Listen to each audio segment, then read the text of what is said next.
One day the Pharisees and Sadducees came to test Jesus, demanding that he show them a miraculous sign from heaven to prove his authority.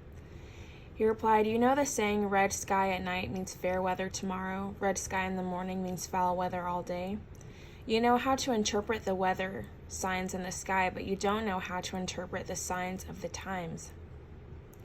Only an evil, adulterous generation would demand a miraculous sign, but the only sign I will give them is the sign of the prophet Jonah." Then Jesus left them and went away. Later, after they crossed to the other side of the lake, the disciples discovered they had forgotten to bring any bread. "Watch out," Jesus warned them. "Beware of the yeast of the Pharisees and the Sadducees." At this they began to argue with each other because they hadn't brought any bread. Jesus knew what they were saying, so he said, "You have so little faith. Why are you arguing with each other about having no bread? Don't you understand even yet? Don't you remember the 5,000 I fed with 5 loaves and the baskets of leftovers you picked up? Or the 4,000 I fed with 7 loaves and the large baskets of leftovers you picked up?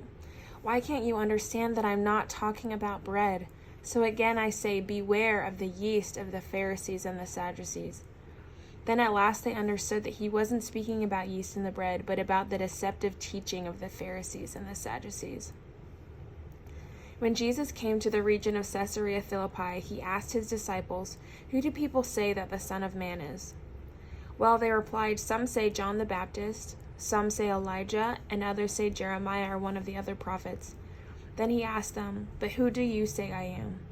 Simon Peter answered, "You are the Messiah, the Son of the living God."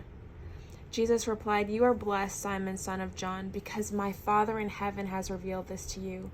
You did not learn this from any human being.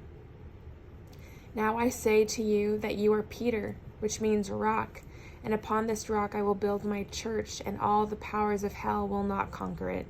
And I will give you the keys of the kingdom of heaven. Whatever you forbid on earth will be forbidden in heaven, and whatever you permit on earth will be permitted in heaven."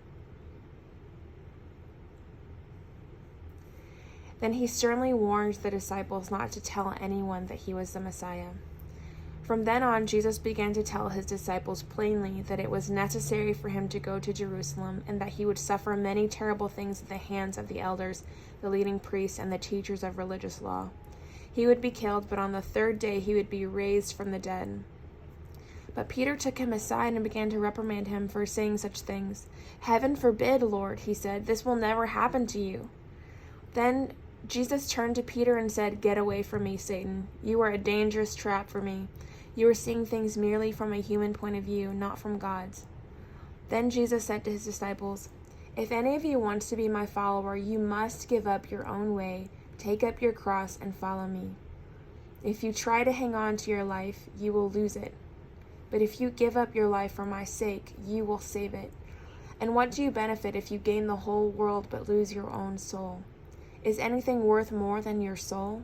For the Son of Man will come with his angels in the glory of his Father, and he will judge all people according to their deeds. And I tell you the truth, some standing here right now will not die before they see the Son of Man coming in his kingdom."